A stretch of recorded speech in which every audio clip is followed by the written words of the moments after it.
Aujourd'hui, je vais essayer de vous parler d'un procédé un peu complexe en le vulgarisant le plus possible pour bien le comprendre. Ce procédé est très important car il permet de comprendre beaucoup de choses sur les différences culturelles entre certains pays et sur le fait que certains pays puissent avoir des influences sur d'autres. C'est d'autant plus important que ces similitudes linguistiques peuvent provoquer des guerres. Alors, allons voir schématiquement ce qu'il peut se produire avec un exemple abstrait. Voici un peuple. Composé de nombreuses personnes, on va donner un nom à ce peuple, on va dire qu'il s'appelle A. C'est le peuple A, et vous savez quelle langue parle ce peuple? Il parle la langue A. Un jour, on va dire qu'on est en l'an 1 de notre chronologie, et je ne parle pas de l'an 1 de notre époque, Ici l'an 1 est abstrait et ne sert que de point de référence au début de l'évolution qui va se produire. Bref, nous sommes en l'an 1 et le peuple commence à bouger. Certains se déplacent vers le nord, d'autres vers le sud, etc. Bref, ces déplacements de population sont lents et prennent du temps. Nous voilà en l'an 100. Il s'est passé un siècle, et voici où sont placés les descendants du peuple qui étaient à l'origine dans un seul endroit. Et vous savez quelle langue parle chaque peuple? Eh bien, toujours la langue A. Mais en se déplaçant, les différentes personnes ne vont plus se rencontrer. Elles vont continuer à parler la langue A, mais elles vont être influencées localement. Il se pouvait que d'autres peuples étaient déjà sur place, avec qui ils vont faire des échanges, et certains mots vont s'intégrer dans leur langage. Attendons un siècle supplémentaire. Nous sommes en l'an 200, ça fait 2 siècles que ces populations sont séparées. Et vous savez quelle langue elles parlent? La langue A? Plus vraiment. Au bout de 2 siècles de séparation, les peuples ont vu leur langue évoluer. Ils parlent tous la langue A, c'est vrai. Mais chacun de leur côté, la langue a évolué, et vu qu'on a une époque où pas grand monde ne sait lire, et où ni la radio ni la télévision n'existent, personne ne sait comment on doit correctement parler sa propre langue. Il n'y a pas vraiment de règles. Chacun parle sa langue comme elle est parlée par ses voisins. Ainsi, le peuple qui s'est trouvé tout au nord va parler sa langue d'une manière, mais ceux qui sont tout au sud d'une autre manière. Faisons passer les siècles et les siècles. Les langues ont encore évolué chacune de leur côté. On peut dire que se sont développés des dialectes après 500 ans de génération qui se sont succédés. Au nord, on parle le dialecte A1, puis à côté le dialecte A2, et ainsi de suite. Mais en réalité, il y a eu des échanges entre les populations. Entre A1 et A2, les gens se comprennent parfaitement. Ils sont tellement proches, et puis il y a souvent des échanges entre un lieu et un autre. Surtout s'ils sont voisins. Par contre, les échanges entre des villages totalement opposés sont plus rares. Disons qu'A1 et A2 se comprennent à peu près, qu'entre A2 et A3 aussi, entre A3 et A4 aussi, mais si quelqu'un de A1 rencontre quelqu'un de A4, il se peut qu'ils ne se comprennent pas trop. Ce procédé, c'est ce qu'on appelle le continuum linguistique. D'un village à un autre, on ne note pas la différence linguistique, car les dialectes sont très proches, mais plus on va de village en village, et plus la langue évolue, et moins elle devient compréhensible. Maintenant, faisons une petite parenthèse dans la vraie vie. La langue latine a été imposée dans de nombreux territoires d'Europe. Que vous soyez à Lille ou à Agrigente, le latin s'est imposé. À une époque au nord ou au sud, c'est le même latin qui est parlé. Mais avec le temps et les siècles, le latin parlé sur place a évolué. Il a d'abord été influencé par les parlers locaux. À Lille, on parlait des langues celtes. À Agrigente, on parlait des langues sicules ou grecques. Il y a donc déjà eu une première influence. Quand l'Empire romain est tombé, il n'y avait plus d'administration centralisée pour standardiser la langue. Chaque lieu a commencé à développer son propre dialecte, et avec le temps qui passe, le dialecte d'Agrigente est devenu complètement différent de celui de Lille. Les langues ont même eu des influences extérieures avec le temps. Par exemple, les langues germaniques à Lille ou l'arabe à Agrigente, mais ça reste des dialectes issus du latin. Et de Lille jusqu'à Agrigente, il y a un continuum linguistique. Cela signifie que si vous allez de village en village où un dialecte latin est parlé, vous ne verrez pas la différence. Par contre, attention, si vous allez au nord de l'île, par exemple à Dunkerque, là, le dialecte est complètement différent. Dunkerque n'est pas une ville de langue latine à l'origine, mais de langue germanique. C'est donc un dialecte germanique qui sera parlé sur place. Ça n'a plus rien à voir. On parle donc de frontières linguistiques quand il n'y a plus de continuum. Donc prenons un autre exemple. Nous avons le peuple A qui s'est diffusé, mais de l'autre côté, nous avons le peuple B qui s'est diffusé de son côté. Il existe un endroit où le peuple A est voisin du peuple B. Est-ce qu'ils vont se comprendre? Non. Les deux langues seront complètement différentes. A1 est à l'extrémité d'un continuum linguistique, pareil pour B1 qui est voisine. En Europe, on peut aisément voir la frontière linguistique entre les dialectes latins ou romans et les dialectes germaniques. En France par exemple, il existe une frontière linguistique entre l'Alsace et le reste de la France. En Alsace, les dialectes sont germaniques, alors qu'en allant un peu plus à l'ouest, ils deviennent romans. Aujourd'hui, en France, on parle français et en Italie, on parle italien. Comment expliquer cela? À Lille, on parle français, à Agrigente, on parle italien. Reprenons nos petits bonhommes. Nous avions A1, A2, A3, etc. Imaginons que tous les villages au nord finissent par former un unique pays avec pour capitale A2. De l'autre côté, tous les villages au sud forment un autre pays avec pour capitale A6. Au début, chaque village parle son dialecte, mais avec le temps, les capitales vont commencer à imposer leur dialecte aux autres. A2 va dire que la vraie langue qu'il faut parler est le dialecte A2, qui sera standardisé et considéré comme la vraie langue de la nation. A2 sera imposé aux autres petit à petit. Voilà ce qui s'est produit en France et en Italie. En France, le scénario est simple. Paris étant la capitale, c'est le dialecte latin de Paris qui fut choisi comme langue nationale. Ce dialecte a été standardisé et nommé français. Il a été imposé dans toute la France, où il est devenu la langue nationale. En Italie, c'est un peu différent. Avant 1860, il y avait une multitude de pays en Italie.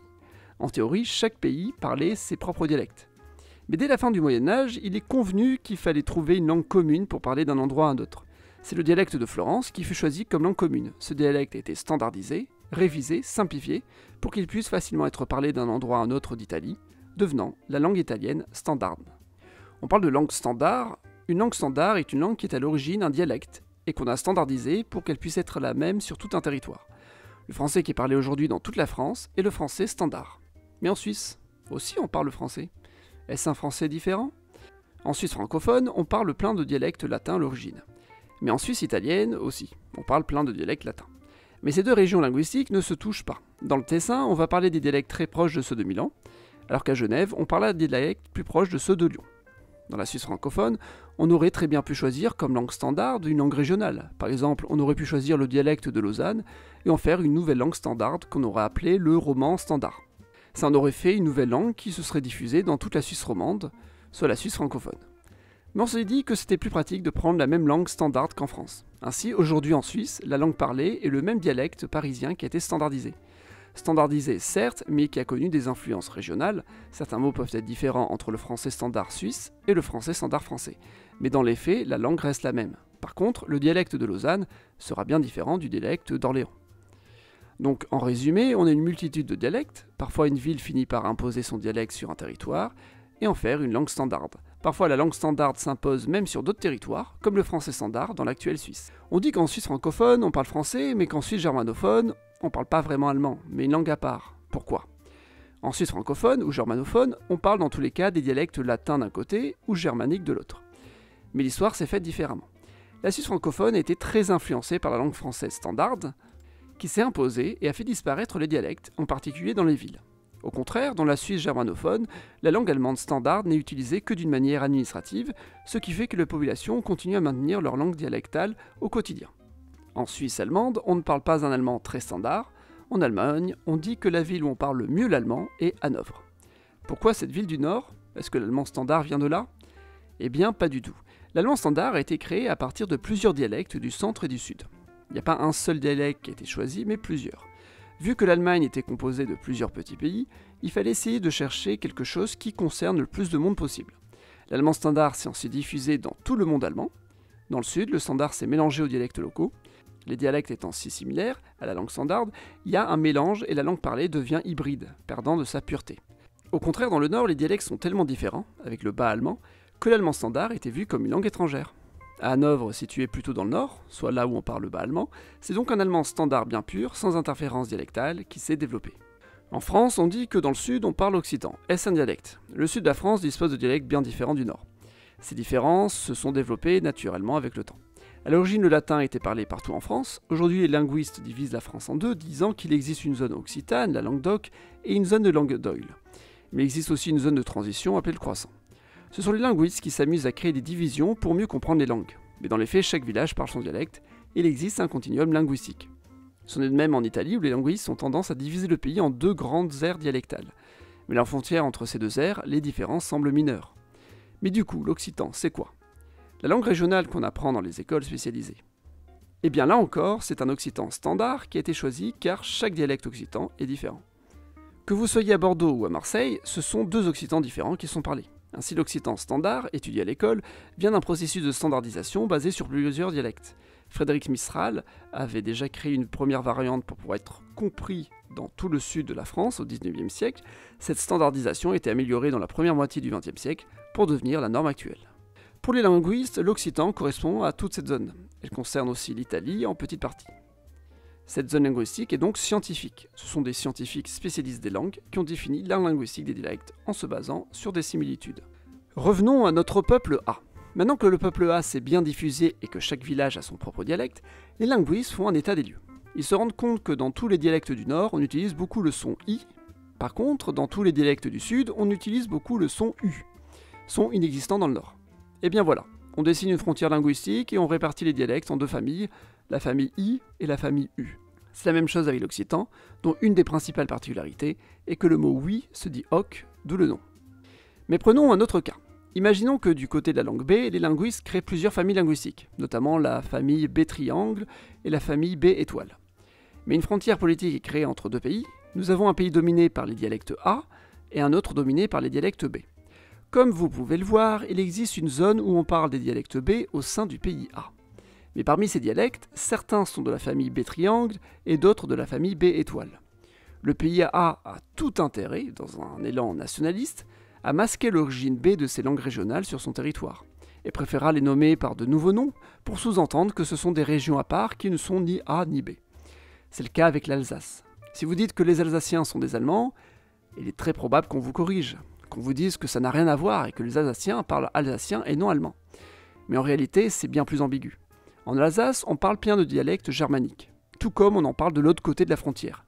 Les linguistes, eux, ont divisé les langues germaniques en plusieurs familles, dont une est appelée le groupe allemand, ou le groupe néerlando-allemand. Au sein de ce groupe, on l'a divisé en plusieurs sous-groupes, et encore d'autres sous-sous-groupes, parmi eux le groupe alémanique, qui lui-même peut être divisé encore en petites familles dialectales. Et les dialectes parlés en Alsace sont alémaniques. Du coup, c'est quoi l'alsacien concrètement? Eh bien, linguistiquement, l'alsacien n'existe pas. Ce n'est qu'une création politique. On définit comme alsacien tous les dialectes alémaniques parlés en territoire français. Cela signifie que le dialecte parlé à Mulhouse est considéré comme de l'alsacien, par contre celui parlé à Fribourg n'est pas considéré comme alsacien. L'alsacien est donc une entité purement politique et non linguistique. Les linguistes sont les scientifiques qui étudient les langues, parfois ils les classent ou cherchent à comprendre leurs origines. Parfois ces classifications ne font pas plaisir aux nationalistes, parfois si. Quand il existe un consensus pour dire qu'il existe une famille linguistique commune entre le bulgare et le macédonien du Nord, ça fait plaisir aux nationalistes bulgares. Ces derniers voient en la Macédoine du Nord juste un territoire où on parle des dialectes bulgares.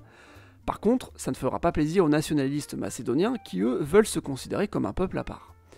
Quand un linguiste dit que le corse est un dialecte italien, ça peut faire plaisir à un irrédentiste italien, mais sûrement pas à un nationaliste corse. Bref, la science linguistique est très difficile car elle explique des choses qui parfois n'arrangent pas les intérêts nationalistes des uns et des autres.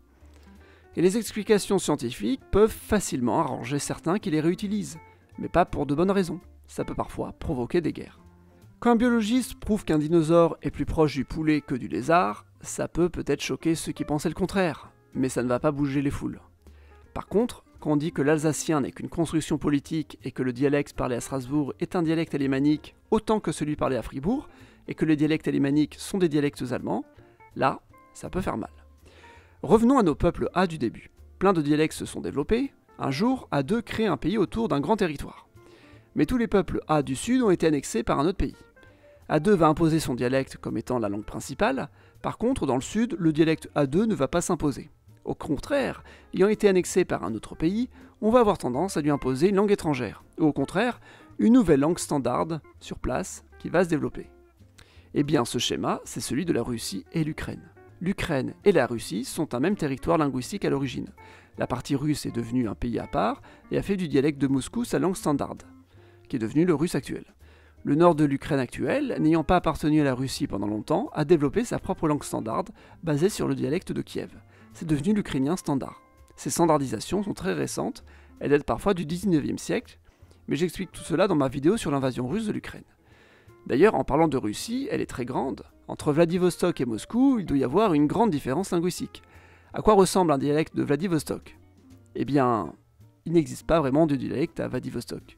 Vladivostok est une ville récente, créée au 19e siècle, et sa population provient de migrations récentes au 19e et 20e siècle. Les gens parlent donc les dialectes qui parlaient dans leur région d'origine en Russie européenne, mais provenant de régions très différentes, la langue russe standard s'est très vite imposée. Et c'est comme ça dans toute la Sibérie, où il n'y a pas de dialecte russe. Et c'est comme ça dans tous les territoires colonisés depuis récemment.